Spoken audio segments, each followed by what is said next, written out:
Which should you buy?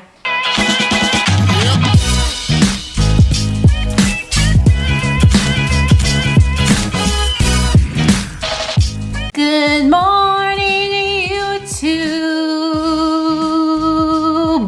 What's up, guys? I hope you're safe and healthy and happy and doing okay. And I hope you guys had a very good Halloween. Today, I'm comparing two very exciting shoes to determine which you should buy. But before we get started, I do want to let you guys know that my merch is now available. This shirt. You can buy it. I have a link to my Teespring shop in the description of this video, and it's also in my Instagram bio at RunLikeHeller. So you can buy some merch if you want. I got t-shirts, I got long sleeves, crew necks, hoodies, some stuff for the dog. And thank you again for even making this possible. Without you guys, there wouldn't even be a channel, let alone merch. So I really owe it all to you. You probably already saw which shoes I am comparing today in the intro, but if you didn't see it, I am going to be comparing the Nike Tempo Next Percent and the Saucony Endorphin Speed. Now, I do have a little bit more mileage on the Speed than I do the Tempo, but I think I have a pretty good idea of the differences between them. I thought it would be good to compare these shoes because they're from two different brands, but they're supposed to serve the same sort of purpose. The Tempo Next Percent is the Tempo Day / daily trainer partner to the Nike Alpha Fly, which is the king and queen of pretty much all the super shoes right now. And the Saucony Endorphin Speed is the Tempo Day / daily trainer companion to the Saucony Endorphin Pro, which is also a really solid super shoe. I know there's probably some people who already have their minds made up about these two shoes regardless of this video, but for those of you who are on the fence, this is for you. We're gonna compare these shoes from their weight to their upper, to the midsole, the outsole, their pricing, and then at the end, I'll also tell you which I would buy. My opinion's not the end all be all, but I hope it helps somewhat. Oh yeah, but before all that, here's a montage of me running in both of these shoes.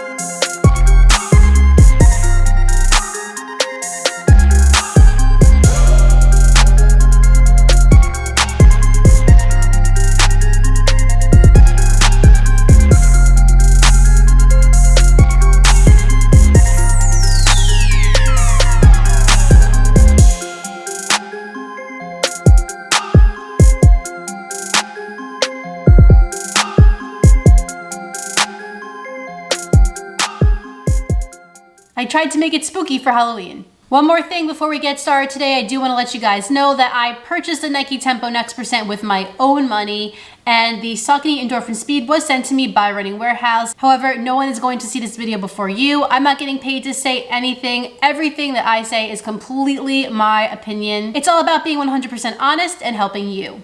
Enough nonsense. Let's start with the specs of the Tempo Next Percent and the Endorphin Speed. The Nike Tempo Next Percent is 8.2 ounces for a women's size 8, but for my size 10.5 women's, the shoe came in at 9.3 ounces. The Tempo has a 4mm drop with 45mm of stack in the heel and 41 in the forefoot, and that tips it over the legal measurements to race in. You have to be under 40mm, and this shoe ain't under 40. The Saucony Endorphin Speed is 6.8 ounces for a women's size 8 and 8.2 ounces for my size 10.5, so significantly lighter than the Tempo. The Speed has an 8mm drop with 33mm of stack in the heel and 25 in the forefoot. And both the Tempo and the Speed are true to size.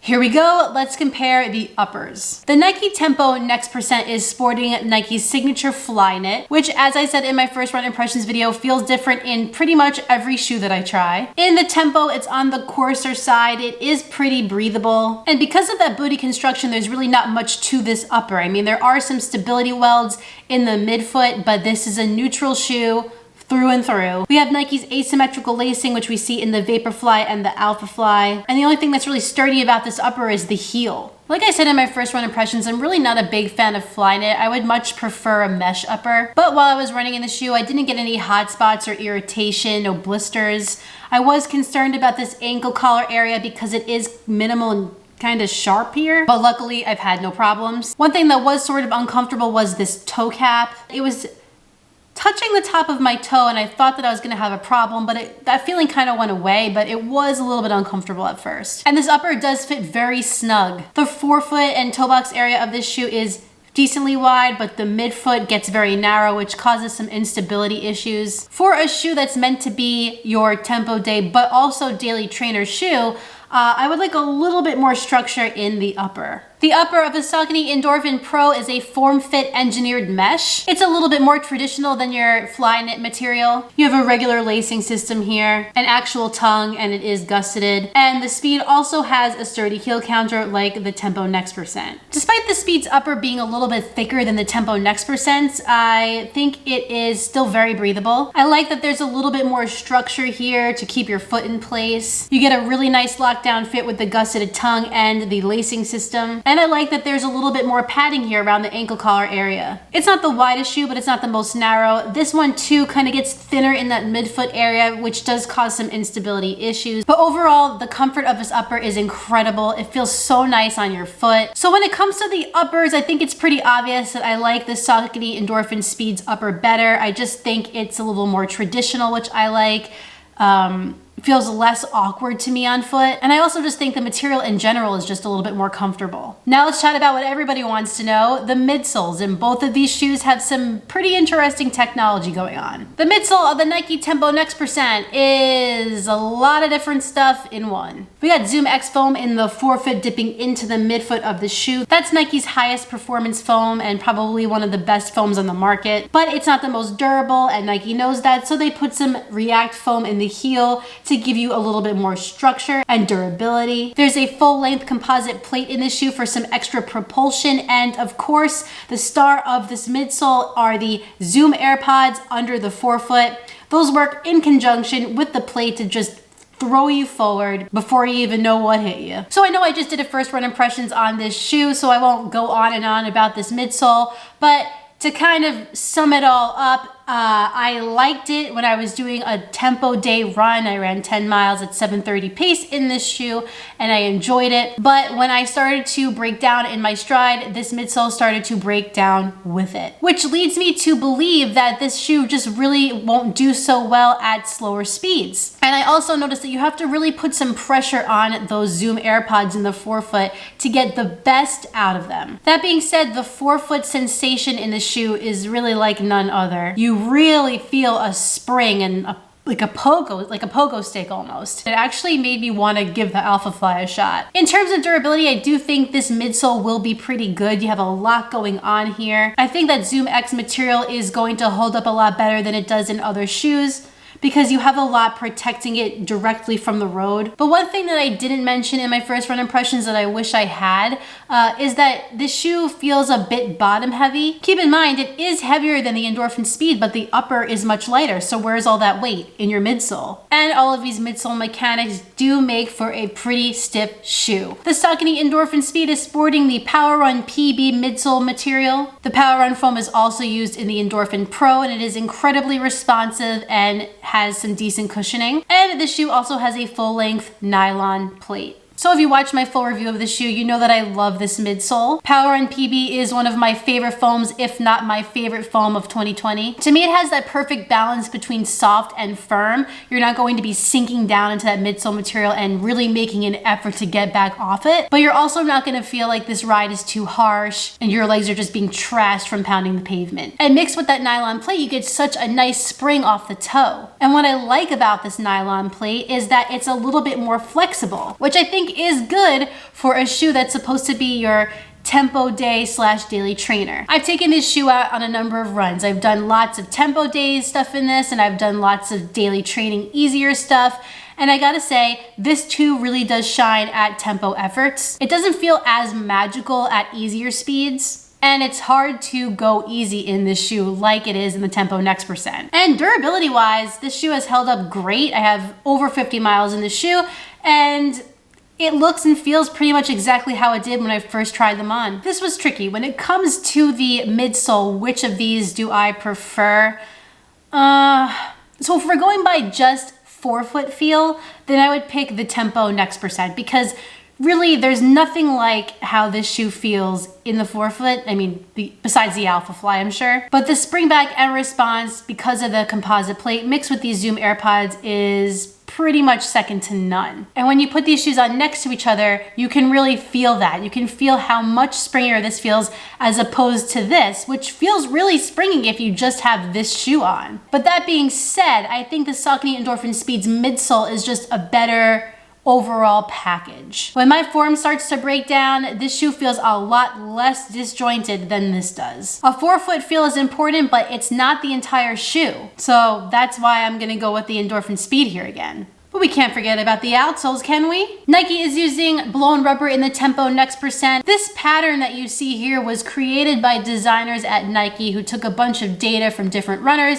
and determined where they need the most traction. So you got some in the forefoot and you got a little bit of rubber on both sides of the heel. So I will say that I really liked the traction on this shoe. I felt like it gripped onto lots of different surfaces. On my 10-mile run, I had some dry pavement, but I also had some moist areas with a bunch of slippery leaves where I would be kind of nervous in other shoes. I really felt like it gripped on perfectly fine, and I felt confident going at faster paces because of that. And because of the thickness of the rubber, I do think it's going to be really durable. However, that thickness also makes this shoe a little bit more stiff, and it's already pretty stiff. Also, something I didn't mention in my first run impressions is that this shoe is loud. I had my headphones on and I could still hear myself running, and it was kind of embarrassing. But despite all that stuff, the outsole is supposed to keep you from falling on your face and provide you with plenty of traction and durability, and this outsole did that outstandingly. Saucony is using carbon rubber in the Endorphin Speed. They have some in the forefoot.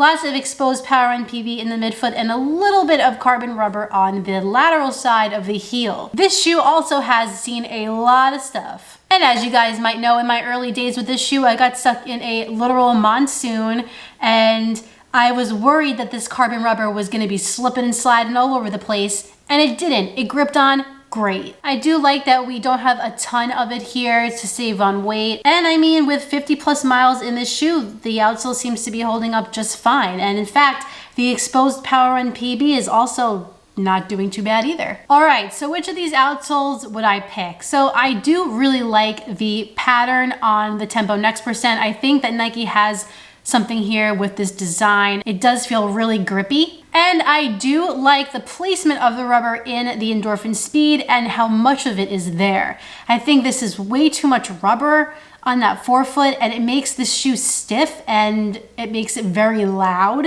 And for that reason, I'm giving the outsole to the Endorphin Speed too. The Saucony Endorphin Speed is $159.95 on runningwarehouse.com.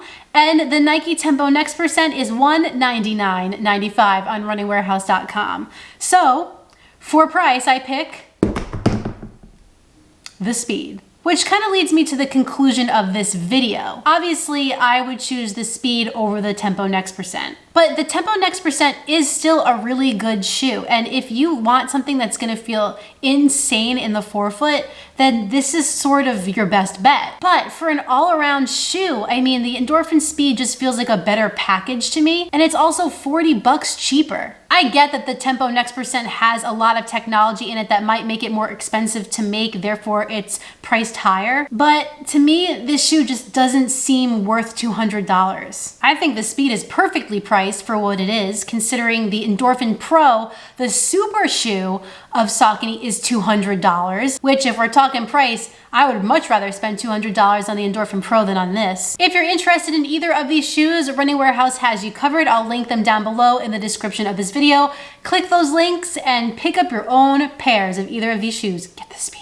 Keep in mind, these are affiliate links, but that doesn't mean much for you. It just helps out my channel so I can compare these and make these videos, and hopefully you don't waste your money picking the wrong shoe. So yeah, guys, I think the Speed's a better shoe, but I do really like the Tempo Next Percent, and I am gonna take it to 50 miles regardless, and that'll be the true test. Gonna get my money's worth. Well guys, that concludes my video of which should you buy, the Saucony Endorphin Speed or the Nike Tempo Next Percent. If you enjoyed this video, please like it down below and subscribe. And when you're done with all that, hit that notifications bell down below so you can find out every time I upload a new video. In the looks department though, these are a solid time. Like I like this, but I also love this. I have some more videos for you guys next week, but in the meantime, get out there, get on the grind, and don't forget to run like Heller. See you next time. Oh, and buy some merch.